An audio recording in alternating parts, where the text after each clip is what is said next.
Force tired. The Force is what gives the Jedi his power.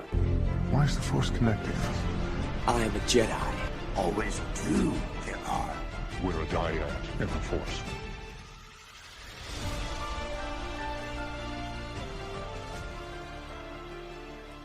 What is going on, everyone? Welcome to another episode of the Force Diet Podcast, a Star Wars show covering the latest and greatest from the core worlds to the Outer Rim.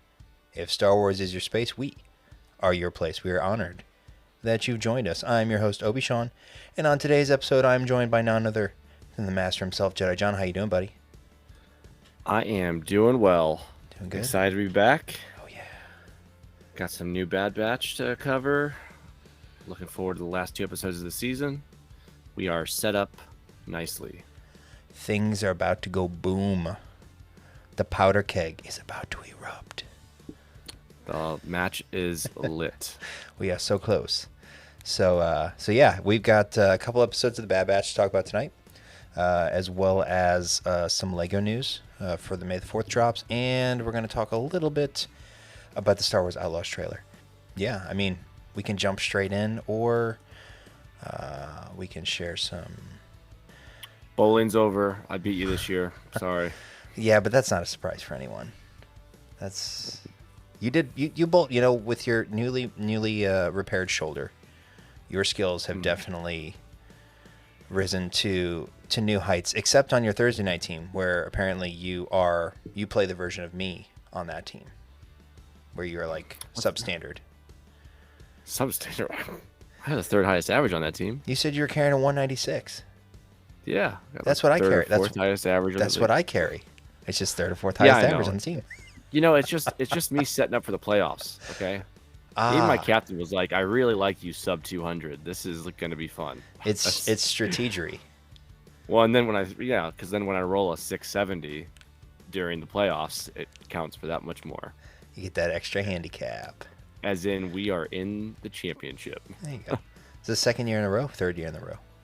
It is second year in a row. So to defend last year. So we'll see what happens on Thursday. Should be a blast. So what do you get if you win? Like, if you come in first, what do you get?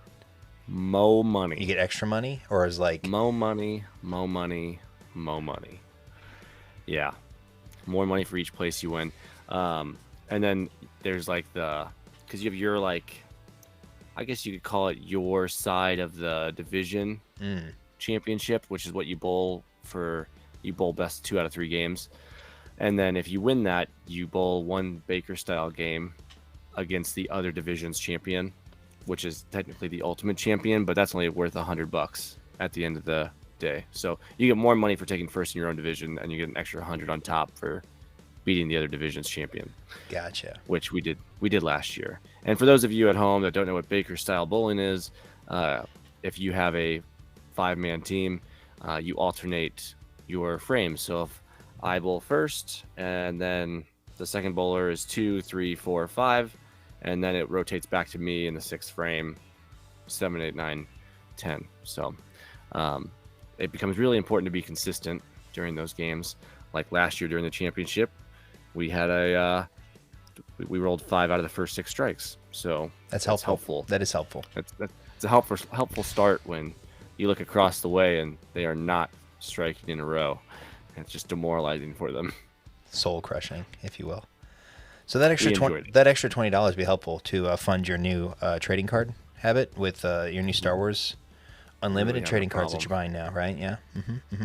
I have a pack right here. It's good. Yeah. Very yeah. nice. So I know a couple episodes we opened with discussions on Pokemon, right? In the opener before the intro music kicked in, and little did I know that John would spiral hopelessly out of control into the trading card space and unleash the fact that he's now hopeless.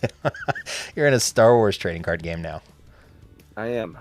It does seem like it's going to be a lot of fun. I think finding decks that play well will be fun. Yeah, I'm kind of excited about it, to be honest. I mean, just, what's funny though is and no offense to any of those guys out there that do Twitch or anything like that, but if you're in a group of people, as far as an internet community, and you're on there obviously because you like playing the game too, and then you're like, oh, I won this tournament over the weekend, or I won this, and then somebody's like, oh, like share out your deck list because that would be helpful for people to learn, especially new people. And you respond, well, watch me on Twitch tomorrow at 2 p.m. I'll start playing. No, I don't want to go to your Twitch channel. I just want your deck list. That's all I want. Like, I don't care about watching you specifically play your deck. I just want to see the deck list. Sorry. But I guess, I mean, you got to promote yourself. That's right. Self-promotion is the most important. So Self-promotion is the shameless plug is never, it's never frowned upon. I mean, you got to shamelessly plug from time to time. We do it. If he frequently. Shamelessly plugged and then provided the deck list, I would be like, thank you very much. Yes, but then you're never going to go to his Twitch channel. I'm still not going to go to his Twitch stream. What's the difference? Yes, but now you don't have his deck list either. So it's Well. I understand the price of admission. So yeah, you're actually going to start playing that game. So we'll see if I get involved in that. I'm going to do my best to avoid the tractor beam pull for that game. Just wait until I go play the first time and I just get absolutely destroyed. You will. And I just want to. You will. I'll be like, you know what? This was a mistake. But I have all these pretty cards to look at. Mistakes have been made. Well, see, those are fun mistakes. See, like other They mistakes you make, like you could be like me, you know. And so this is totally unrelated to your trading card stuff, which is a great segue, of course. But is it just me, or when you go to the dentist? Because I went to the dentist yesterday. Do your teeth hurt worse after you go to the dentist than before you went to the dentist? Oh, they definitely hurt worse. I They don't know. pick and prod. They do, yeah. And like, Makes you, you know not what's want to funny go is to they the always tell you- dentist. They always tell you don't use metal on your teeth to pick your teeth or anything. But then what do they use? Well, metal. but They, then like, again, pick I in use my there. teeth to bite open aluminum cans, so I don't listen to that Oh yes, detail either. you don't follow directions well at all. We already knew that. That's fine. I don't think, and nobody, and anybody who listen, well, our friends who listen to the show will know that, but most people who listen don't know of my cool parlor trick that I do, where Do I you can tell bite. your dentist you do that when you? I have when you go never there? told them that, but I will tell you that the dentist told me yesterday that my teeth look great. So, which I is need to just start chewing on aluminum cans. it's like dogs who chew on sticks, right? It cleans their teeth. So naturally, chewing on metal is I'm just Jaws from James Bond, right? Just metal teeth. Wow. So, but yeah, Incredible. I bite the tops off aluminum cans. That's what I do. So, Yeah, they kids- really get in there to clean them though. So I mean, if they hurt a little bit, that's a good thing. You know? Kids, don't try that at home, please. I showed that to one of my coworkers during our grand opening thing on Thursday, and she's like, "I'm gonna try that." I said, "Please don't do it. Don't be stupid like me." So, yeah. It is pretty insane to watch. So, all right. Well, with that, we're gonna get into our Bad Batch discussion. Speaking of extractions and dental work and whatnot, we got 2 episodes. Juggernaut, where the Batch breaks out, extracts a long lost character, and then what was it? Into the Breach, where we get the setup for Tantiss. So, starting with episode 12, Juggernaut. We see, real quick, because this is a couple weeks old now, but Omega arrives at Tantiss and gets taken by Hemlock to Dr. Carr to have her blood analyzed. After doing so, we jump to the Batch, who, after the assault on Pabu, figure out or learn through Crosshair that he might know of someone who has the Tantiss coordinates, and break. Turns out it's Vice Admiral Rampart, and they have to It's amazing he's not dead. They have- It's just amazing to me. They didn't kill him. Well, he has. Yeah, that's a good point, because if you're not going to utilize his skills elsewhere, but perhaps that's the ultimate shame for a high-ranking officer, is to be unceremoniously demoted to mining worker on an Imperial. I think mine. the Emperor just realizes the importance of slave labor, and Probably that. every person counts when you're trying to build a multi-million-dollar Death Star. Accurate. Accurate. You don't waste the resources you have. So on Erebus is an Imperial mining station, and they enlist the help of Fee to get them in and eventually extract them as well. But the batch commandeer the transport that Rampart's on and bust through the gates of the. You want me to steal a turbo tank? Okay. Now you're talking. Now you're talking my language. Yeah, so they break out Record. and Fee rescues him again with the whole cliffhanger feel that is Wrecker going to make the jump, right? But of course he does, and so they blast away. And the scene finishes, or the episode finishes, with Hemlock and Omega reaching the vault where she sees the 4 Jedi or high M count puzzle pieces, as Hemlock affectionately calls them, right? The other pieces to the puzzle, and lets Omega know that this will be her new home, and that's the end of the episode. So, your thoughts briefly on episode 12? Got some decent information. Got to see Emery interact with Omega again. Last time we saw them, Omega was escaping, stunned Emery in the basement, well, the holding cells for Batcher and them. So I think we're slowly getting Emery turning still. I don't think she's excited about the work she's doing currently. So I'm waiting for her to start helping. It's just a matter of time. Mm-hmm.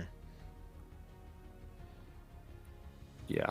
You kind of get that when Omega's like, you don't have to do this, and she's like, yes, I do, and she's like, for what it's worth, am I? I'm glad you're safe. And she looks at her and she's like, am I?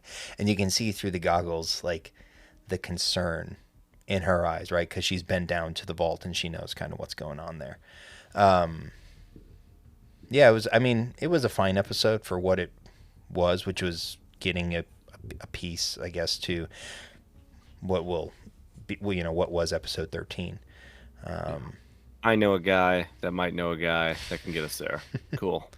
It's the story of the Bad Batch.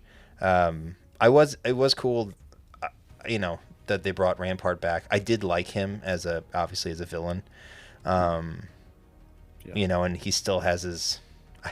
Oh no, it was episode 13 where he's off camera and he's like, I can hear you, So you still get that kind of like, I don't know. It's I don't know. I always like Rampart. So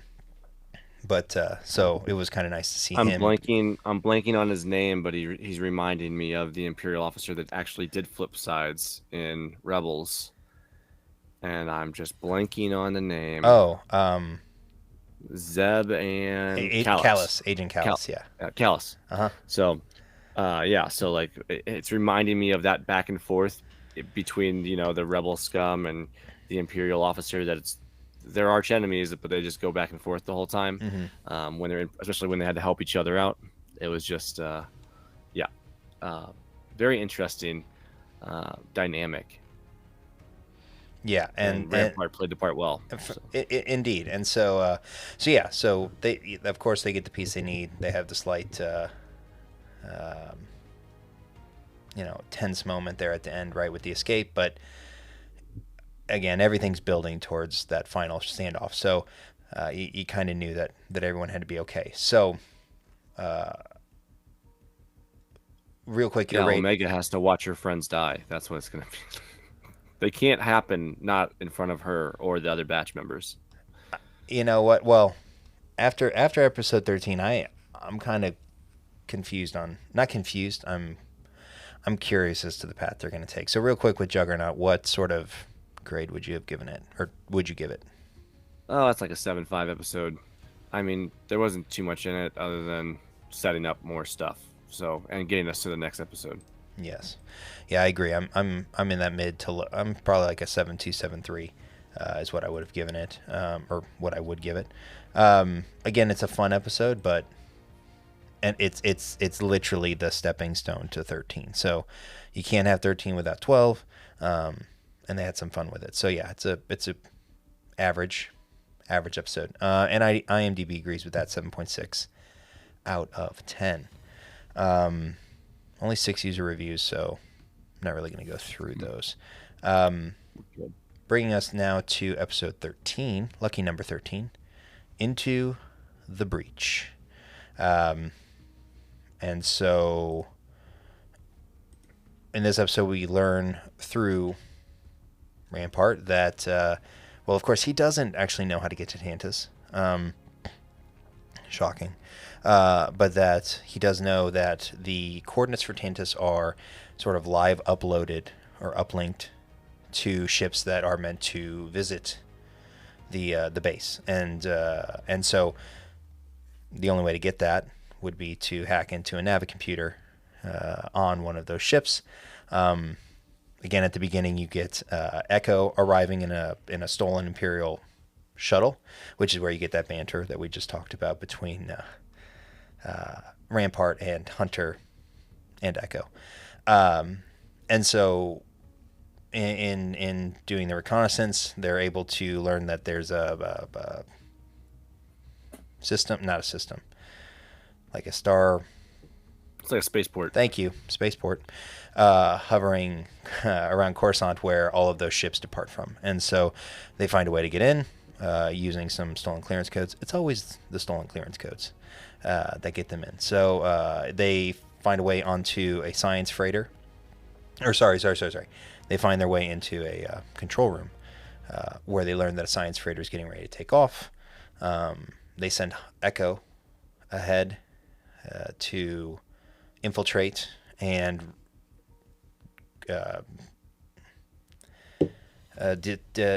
deactivate. I can't think right now. Deactivate the proximity sensors so that the rest of the batch can take their ship and attach to the underside and blast off with the ship to Tantiss, which is what we kind of get in that last scene, which is pretty cool because you're like, are they going to get it? Are they not going to get it?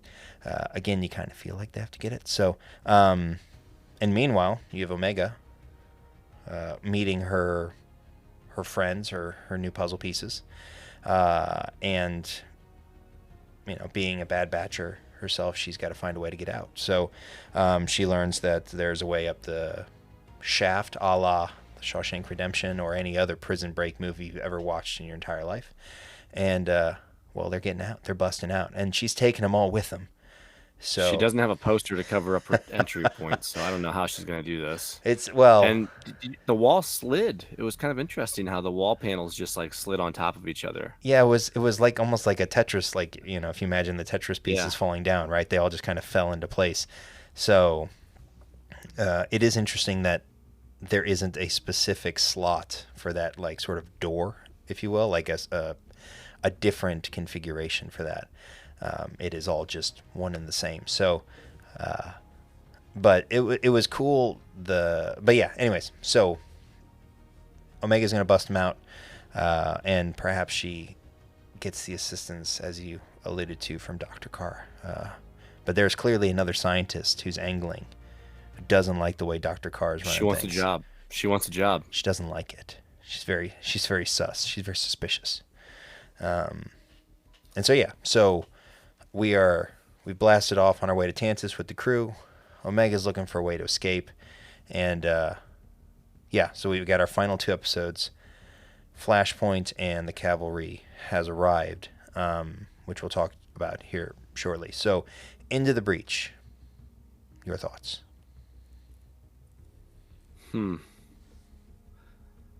Pretty solid. Lots of tense moments. Not that like our characters are necessarily in danger, but like where you're gonna get it. That like you alluded to earlier.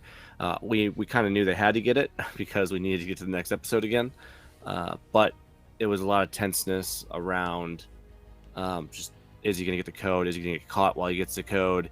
Is he gonna get the code, upload it to the guys, and then get caught? Like, I mean, Echo's in the middle of it now, so pretty interesting there. And then yeah, we get to follow people through hyperspace to Tantiss now, so it's gonna be it's just going to be an interesting time. And then the rest of it, yeah, I mean, you kind of nailed it. I mean, Omega has been taught to escape. She is very resourceful. She noticed nobody was paying attention to her, so she swiped one tool, in order to help herself look through the wall. And she's like, I got my way out, so we're gonna go together. So it'll be really interesting next episode from what she tries to do compared to what the Batch is trying to do to get to her. So Yeah, it makes me wonder, with the tool or the little implement that she sniped from Emery, if Emery intentionally, like, if she actually stole it, right, or if it was kind of left there for her to just kind of, hey, you would find a use for this sort of thing, right? I don't know. I feel like you could argue it either way. I mean, two interesting points here. Normally, when somebody is in with an inmate, whatever they bring in the room gets checked out of the room. So most times you would catch that kind of stuff. But the other thing is, I guess they really trust them when they're in their like little privacy pods, and they observe them everywhere else, but have no cameras where they sleep. I don't know. Yeah, I don't know. Well, it's probably like, I mean, I've never been in a prison, but I don't know if there are actually cameras in prison cells now or not. Oh, I don't know either. I'm just saying, like, they're under 100 like 24-hour observation inside that room. Yeah. And they're not going to watch them while they sleep or anything to make sure nothing weird's happening. I don't know. I don't know. I mean, that's fair. I have no idea how they're going to get the baby out. Like, who's going to hitch that to themselves as they scurry up a shaft? I don't know how that's going to work. And I also don't know how they're going to keep it quiet enough to escape effectively. One of them is going to show off some force abilities and just force push that baby up the... I am hoping that we actually do get some young Jedi force abilities. That would be, or if Omega's able to like channel something and just like force blast somebody, would be pretty raw, epic. untrained, like Ezra. Like I'm not saying they're at the same level, right? But like if maybe more like a Sabine force push, something like that. But that'd be kind of cool. But yeah, it's gonna be like the Scooby-Doo thing where one person's running in this door while another person's running in this door, and then somebody else comes out of this door and runs across the hall to this door. I feel like that's where we're gonna be for a little while as people. And then one of the adults is gonna trip over a tree while they're trying to catch a child that's running away from them. Yeah, exactly. And Benny Hill's gonna be playing in the background. Perfect. Because that's, I feel like, where I mean, they could very well just run into each other, of course, but in all likelihood, there's going to be some sort of, well, first of all, they're going to have to detach their ship and infiltrate the base unseen, which perhaps they end up going in the way they came out, through like the doors, using Batcher. Perhaps Batcher like gets in with the other hounds, Lurka hounds, and then they use the Lurka hound way to infiltrate back in. Like that, maybe that's Batcher's whole purpose for the whole season, was to get them. Why did we steal Batcher? This is why, to get us back in. Because otherwise, like, everywhere else is going to be monitored. It's not. I don't know. I feel like that would be the one place that isn't being watched for infiltration. Maybe. I don't know. That's my theory. Because why else do you have Batcher for the whole season if you don't use her for something useful? Because she hasn't been used at all for anything. Just little attacks here and there, yeah. But nothing. Like, nothing of purpose. Like, she has had no purpose the whole season. This would be the perfect time to use her to get in, to get into the base. I don't know. Could be interesting. Because once they're in, I mean, unless Rampart actually helps them. And I mean, he's never been there, so it's Well, not he's like kind of with them now, so well, he's it's with gonna be- them, but is he with them, right? Yeah, he's there, he exists, but he's an Imperial. I mean, he got fully betrayed, so I don't know how much allegiance he would have to an empire that didn't help him.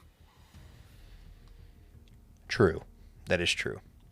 As they pointed out in the episode, Yeah, like, you'd like your to own think, people put you in prison. Yeah, I mean, he was the fall guy, right? So yeah, so if I mean, I don't know if he has any sort of intel on the base layout, would know where the vault would be or the medical bays. Like again, he sent Nalase there. He didn't physically go there himself, right? Because otherwise he would have known most likely where it was.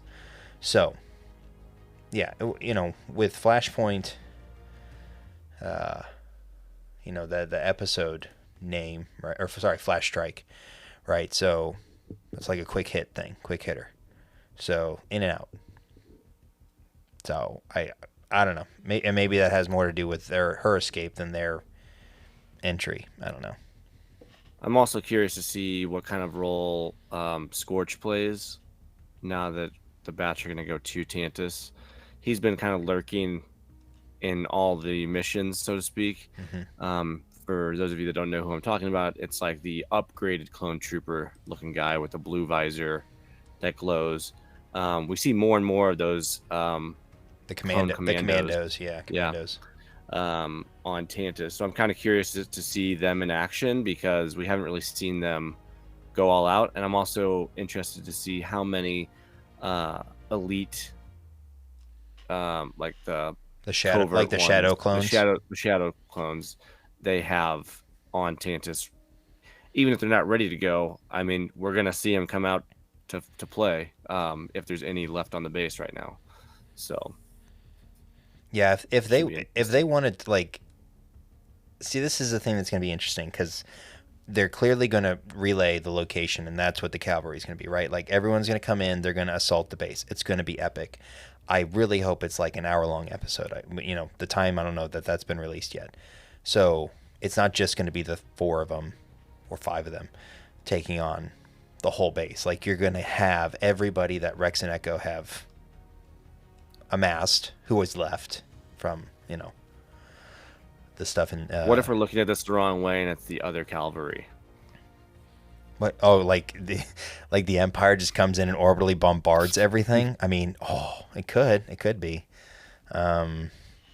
It could be because that's what's happened before. So that would be. I'm thinking it's going to be the clones though, based on the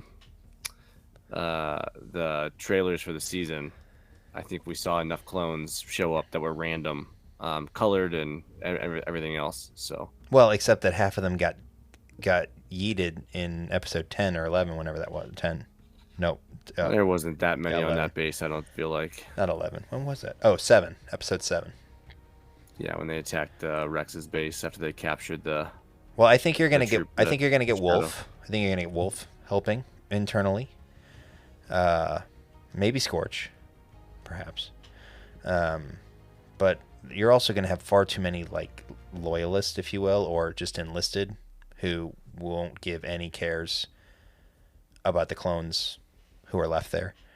So it's going to be interesting. It's going to be a lot of fun.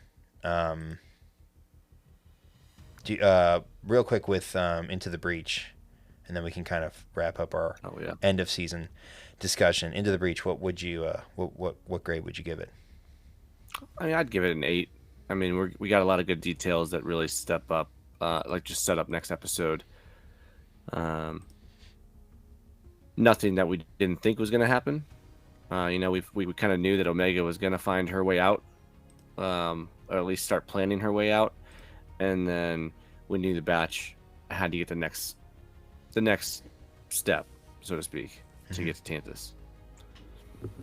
Yep, I agree. So, 8 for me as well, and IMDb has a similar agreement, a similar grade at 8 out of 10. Another point about episode 13, the music once again was fantastic. It's almost like they know what they're doing. It's so good. Like it's because I think it opened with when it said Into the Breach, because it opened with them in the vault, right? And so you get the theme, if you will, the vault theme is it's so good. Like, but just the music in general, this whole season's been fantastic. But kudos to the Kiner team and the music they create, because it is stellar. Like with Star Wars, like one thing I think we can always agree on is the music, for whether it's live action, animated shows, or of course the movies. Like we are treated when it comes to the music. It is so good. They do a very good job. So, end of season predictions now. So, if I recall, right, you believed it was going to be Omega and Wrecker, or that was your hope. Yes. Was who was going to get off. It still is. It's still my hope, and it's still my thought. Okay, because I had originally said that I thought Omega would be the only one to get out of the three. I'm not really counting Echo. I mean, he's there, but he's with Rex now, and so I don't really. He's not really. He doesn't really. I don't count think he for makes me. it. I feel like he's got to go too. So because he's nowhere later either that we've seen. That's true. So Echo goes, and I think again Hunter, Crosshair, and Wrecker all go. Like I said, it would be ironic if Crosshair was the one that made it with her. I did have that thought earlier in the year, but I'm like, the more we get closer, he's gonna make the sacrifice. He's gonna make the sacrifice play, and Hunter's obviously, there's just no hope for the leader. I'm hoping that Crosshair is the one who takes out Hemlock. Like he gets the revenge on Hemlock. That would be I think good for. I think he gets into the shadow guys.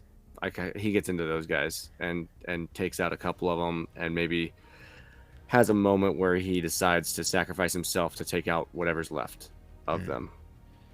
I think that's what's going to happen to him.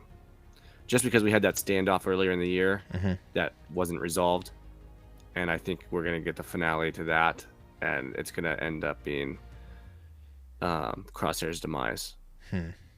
Because he's going to take him out too, but he will have to sacrifice himself to take out who he needs to take out. Sure. Now, do you think that Hemlock will meet his end in the final episode? I believe so. Just because, I don't know, I feel like we would have heard mention of him at some point in any of the live action stuff we've had that it has to do with cloning and everything else.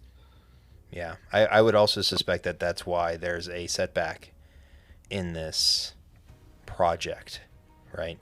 Or at least a significant gap in some level of success. Another person I would be, if Omega or Emery were actually the ones to, were the ones to off him too, because he's such a perfect villain that there are so many people who have kind of the onus to be the one to put the end to him.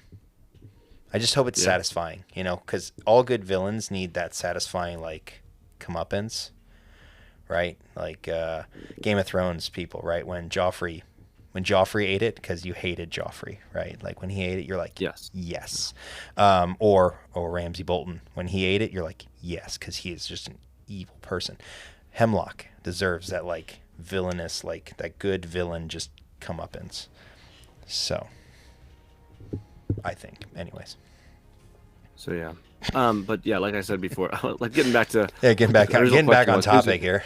Who's gonna make it? I mean, Hemlock probably not gonna make it. I'll agree with that. But the other thing with Wrecker is, like I said, he's like the big brother, and it's still a kid show. So like the big brother's got to make it with the Mega. So I just don't see him doing it. I hope you're right. I hope I'm wrong. We'll see though. But we'll see. But we're gonna have a lot of guys. We're gonna have a lot of problems. Yeah, it's So, not going to have a happy ending, that's for sure. no. Or at least it's not trending that way. I mean, if we get the whole bait and switch, and we end up with this, an above average ending, like happiness wise, I will be shocked. But because they could do it that way. But anyways, Some of these shows have not been kid friendly, so to speak. So true. So Flash Strike drops tomorrow, and then Cavalry has arrived. Will drop on May 1st. And then we got Tales of the Empire. Tales of the Empire dropping next Saturday, or a week from Saturday.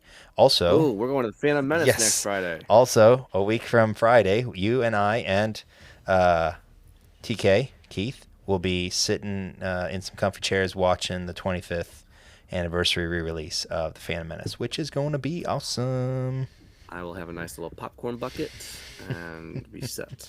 And we get the exclusive Acolyte trailer, which is going to be cool. It will be sweet. I can't wait to chat about that. So Tales of the Empire, and then Acolyte starts beginning of June. So yeah, it's gonna be a busy couple weeks here, and then summer, which I did see the release schedule for Acolyte. And the final episode actually drops on my birthday. So, thank you, Lucasfilm, for that gift of the season. I'm gonna say season finale of the Acolyte. They know what you wanted. They knew what you wanted. They know I'm a High Republic guy. So, thank you, Lucasfilm. Okay, so I think that's gonna conclude our Bad Batch discussion. Pivoting now to, you want to do Lego first or Star Wars Outlaws and then finish with Lego? Let's knock out the Lego stuff. Let's knock out the Lego stuff. Cool. So there's a lot. There is. Well, it's actually pretty concise for May the 4th drop, which actually for Lego Insiders it actually drops on May 1st. But I will say that the new Lego TIE Interceptor looks incredible. So that was the big announcement. 1931 piece UCS TIE Interceptor, excuse me, which looks amazing. It looks to come with a TIE fighter pilot, and I think it's a mouse droid, as well as the one of the special 20th anniversary bricks. So yeah, that one. This article I'm looking at doesn't have the price on it, but I'm gonna guess it's probably in the $200 range. I could have done some research and actually looked into that first, but just going off what typical $1,900 sets, or excuse me, 1,900 piece sets go for, it's typically in that $200. How many $1,900 sets are there? $1,900 sets? None, zero. But 1,900 piece sets. That actually does seem to be a pretty popular piece count. So anyway, so you got the TIE Interceptor, which is going to be real cool. I'm probably going to try and get that. There's also not buildable, but it is a 312-page hardcover book titled The Force of Creativity, which celebrates the 25th anniversary of LEGO Star Wars by retelling its history with over 50 interviews, unseen development art, character designs, and more. So apparently that book is silly expensive. It's like $120 for a book. So not sure I'm going to be getting that one. And they are also continuing the diorama sets with the Mos Espa pod race, which looks really cool. It's highlighting, of course, Sebulba and Anakin's pod race from Phantom Menace. It's also the set that is coming with the special Saw Gerrera minifigure. Oh, no, wait, sorry. That's the Sith Infiltrator. My fault. Darth Maul's Sith Infiltrator will have the Saw Gerrera minifigure. And then we've got the buildable Droideka set, which looks quite good. Also, there is a Bark Speeder escape from The Mandalorian. So the scene with Keller and Beck and Grogu. So you will get that set. I'm gonna guess that's probably in that's gonna be probably a smaller set, so maybe 400 or 500 pieces.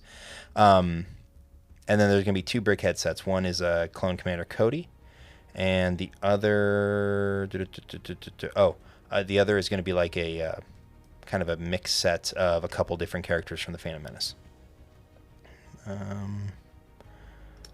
Yeah. So that TIE Interceptor 229, so Okay. 230. Droideka 60. Mauls, Infiltrators $70. The Mos Espa Pod Race $70, which is just for an extra $10 you get an extra 120 pieces from the Droideka to the Mos Espa.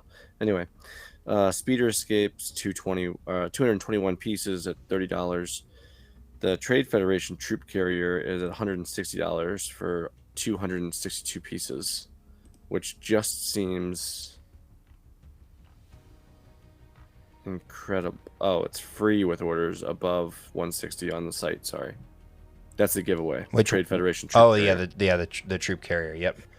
And then there's an The AT. Phantom. There's an AT-AT that's a gift with purchase for $40 or more. Also. Oh, really? Yeah. That's not on my list. I don't have that on my list. That's pretty cool, though. Yeah. So that the pretty Droideka looks amazing. The diorama actually looks pretty cool too. I'll probably look at getting that actually. Oh, I misspoke. That Force of Creativity book is $150, not $120.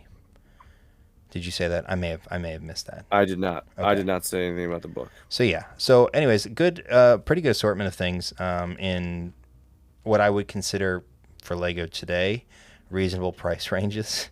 Nothing super duper expensive, in that $60 to $80 range for most things, with the UCS set, of course, being more expensive. Again, I am excited for that TIE Interceptor, and I think it would look very, very nice on display with my other large ships behind me because I have so much space. But I would gladly make space for it. So. We're excited. Indeed. We're excited about Lego. Yeah, so the last thing tonight will be the Star Wars Outlaws game. So the day after we last recorded, the trailer dropped, so it's been out for a couple weeks now. And as expected, there's some blowback for a variety of things. You had not seen the trailer yet, so you and I watched it before we started recording. What did you think of the trailer? And then we'll talk about some of the stuff, the not so great stuff after the fact. Yeah. I mean, overall, I think the trailer looked good. I think it plays an area of the Star Wars universe that I enjoy being in. The outlaw, scoundrel, underworld type situation. I really enjoy that area. I think we talked about this at length during Book of Boba Fett. Like, I wanted to see more of the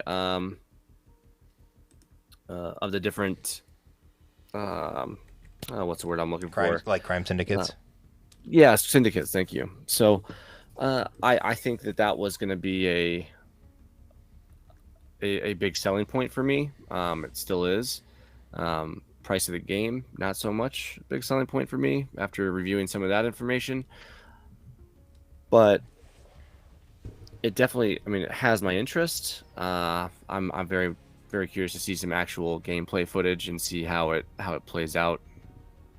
But overall, it sounds like it'd be interesting to interact with all the different syndicates, and obviously it's gonna be a game where you level up your character as you go. Any Star Wars game is exciting for me. So Yeah, I agree. The thing I was most excited for when I first saw the trailer drop and the fact that Ubisoft was making it was assuming that it would have kind of like an Assassin's Creed vibe to it, which of course it will, as do a lot of their games. It's interesting that they're introducing a brand new crime syndicate, to this, right? So you've got the Pikes and Black Sun and everything like that, and then this new group, right, with this new crime lord and everything like that. So I'm interested to learn more about maybe their origins, right? Because at this time, presumably, at least for those of us who've read War of the Bounty Hunters, Crimson Dawn has become more prominent in this time frame after being away for a while. Kira has kind of led this resurgence of Crimson Dawn to obviously complement the other syndicates, and so plus we see that in Solo, but that's obviously a ways before this. So it'd be interesting how they introduce or how they tie in Crimson Dawn, which it has been confirmed that Kira will make at least an appearance in the game. Now, what that is and to what extent, I have no idea. But Game Informer did show a screen capture in game of Kira. So we'll get that. So I'm curious to see where the story goes. It talks a lot in the trailer about buying their freedom, which implies that she owes a debt to someone. Whether it's a life debt or, she got wrapped up in the wrong gig and now owes a lot of money to somebody, right? And so she's forced to work jobs for, indentured servitude, if you will, something like that, or, but I mean, that seems to be the primary onus in the trailer, right? Get enough money to buy your freedom, right? I just want to live free, etc., etc. So, we'll see what happens. What was the release date on that again?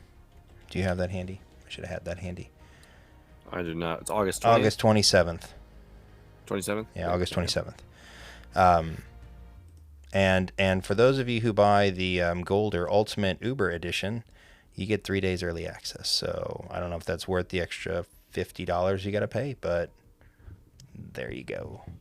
So, pivoting now to some of the the things that we're kind of frustrated by, and have a lot of people frustrated, I think, is the fact that Ubisoft has included a season pass on a single-player game, right? So typically you find season passes on games like Warzone or Fortnite or those sorts of things, right? Where you have a set block of time and you have weapons or power-ups or what have you for the month or 60 days, depends on the length of the season, of course.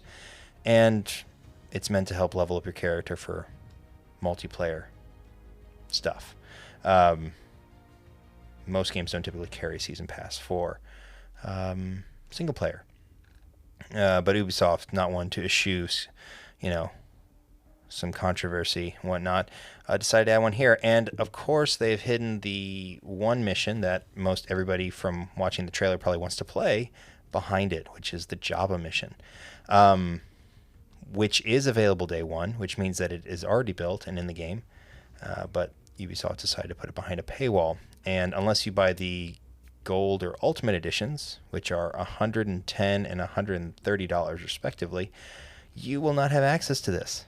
So that's kind of annoying. I don't know why you're annoyed by that. I think they're just like, EA did such a great job with Battlefront that they want to just recycle that game plan because they didn't get enough hate at EA for that. So, everybody likes to pay to play. Everybody likes to. They do. And everybody loves.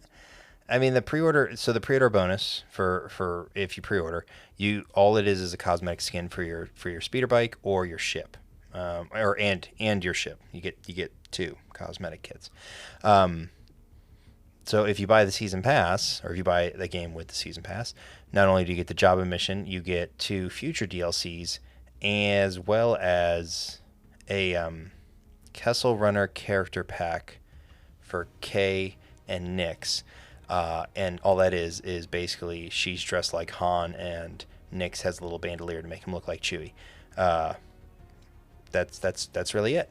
So, and again, you're paying an extra $40 off the base game for the Gold version, or an extra $60 off the base game for the Ultimate. And the Ultimate gets you, in addition to the 3-day early access and season pass, the Rogue Infiltrator bundle, which is cosmetics. The Sabak Shark bundle, also cosmetics, and the digital art book. It's not even a real book.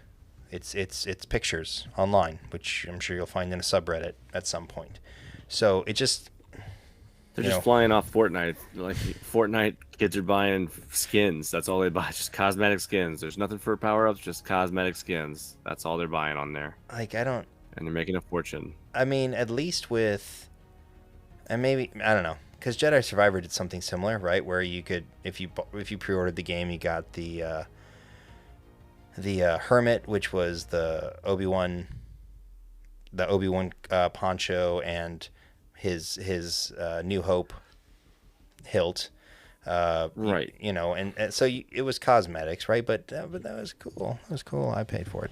But But it was also an established game, an established character. true, and a look that people playing as a Jedi would want, right? Which I think that's part of the concern is, or not concern, but hesitancy, right? Is you're playing as a scoundrel, right? Which for the most part, games to this point, you've either played as a Jedi or you've played as like a trooper of some sort, right? Whether it was a stormtrooper or a clone trooper like in Battlefront, or played at Eden Versio in Battlefront 2, right? She was an Inferno trooper.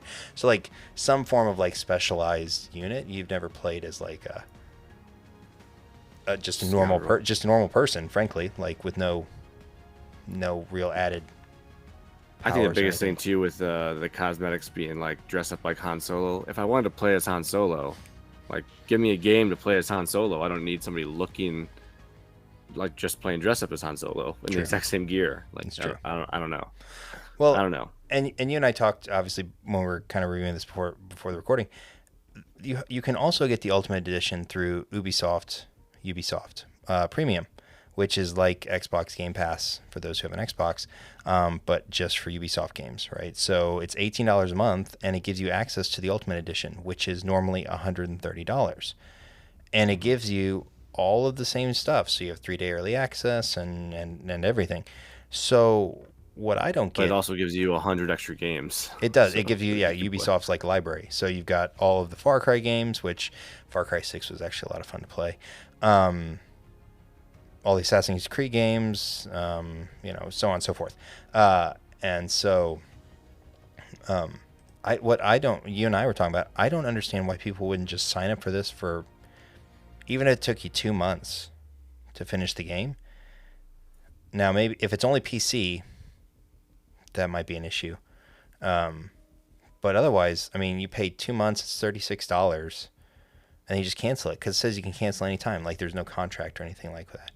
So I feel like maybe I'm wrong here. They're going to cannibalize some of their value by offering it in Ubisoft Premium. If they get Ubisoft Premium though, it's more repeated money. It's just let the cash flow monthly. If people don't cancel, right? Like, so if they treat it like a gym membership, yes, you're right. They will just make copious amounts of money. Yeah, they need 4 months gets them over the standard edition. Yeah, but this is the ultimate, so it's got to get to $130. Well, 110, right? Nope, $130 for the ultimate. What was the extra for the ultimate? You get the digital art book, the Sabak Shark bundle, the Rogue Infiltrator bundle. So they don't care about that though. They really just care about getting to the gold level. So they need to make 110. Because the cosmetic stuff is like free to them. It's just done. Right. Just plug it in. Right. Yeah. Exactly. So yeah, they need to make it to 110. So 6 months. 6 plus months. 6.1 months. Yeah. 6.1111. So if they get 6 months of a subscriber, they've made their money they want to make from the game. True. So I don't know. I don't know. There are some other blowbacks that we're not really going to talk about because they're not really relevant. They're people who just want to gripe and troll and be and get clicks on YouTube. Meanies for no reason, except yes, to get it's rage hate for no reason. Frankly, I don't care about characters' looks. I don't frankly care about what the character looks like at all or who the character is, as long as the story's good. So, and I'm just hopeful that we get a good story that isn't reliant on some of these other add-ins like the Java mission and stuff like that. I hope we get a good core story that is then enhanced by the additions and not hindered by the additions. Yeah. So I'm hoping that I'm proven wrong, because I'm hesitant that that will be the case.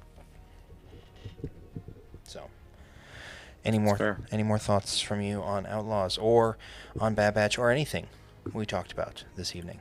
No, I don't think so. I hope I can turn my game system on in the next 3 months. So we'll see what happens. You got a bit of a backlog with Jedi Survivor and stuff, right? I do. It's just been it's just tough. Yeah. My kid's almost old enough to start doing it, but he's not quite there yet. Well, just remember I do other stuff at night instead of play video games. Right. Like sort my card collection and stuff like that. And podcasts. Yeah. more fun things than just video game alone.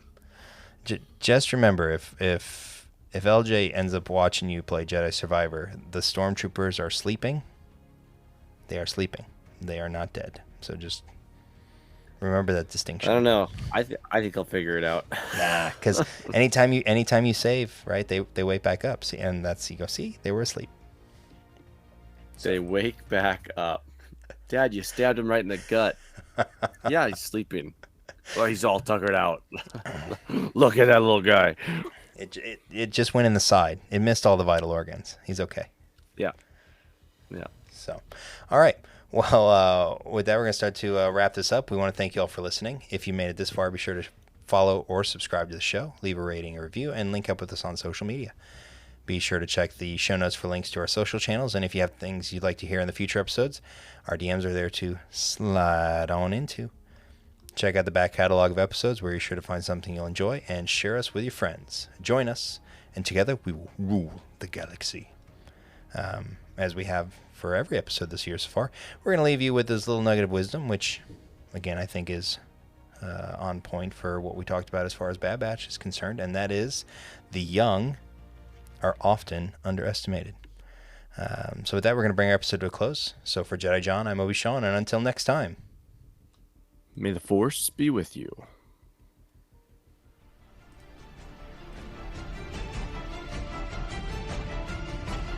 Force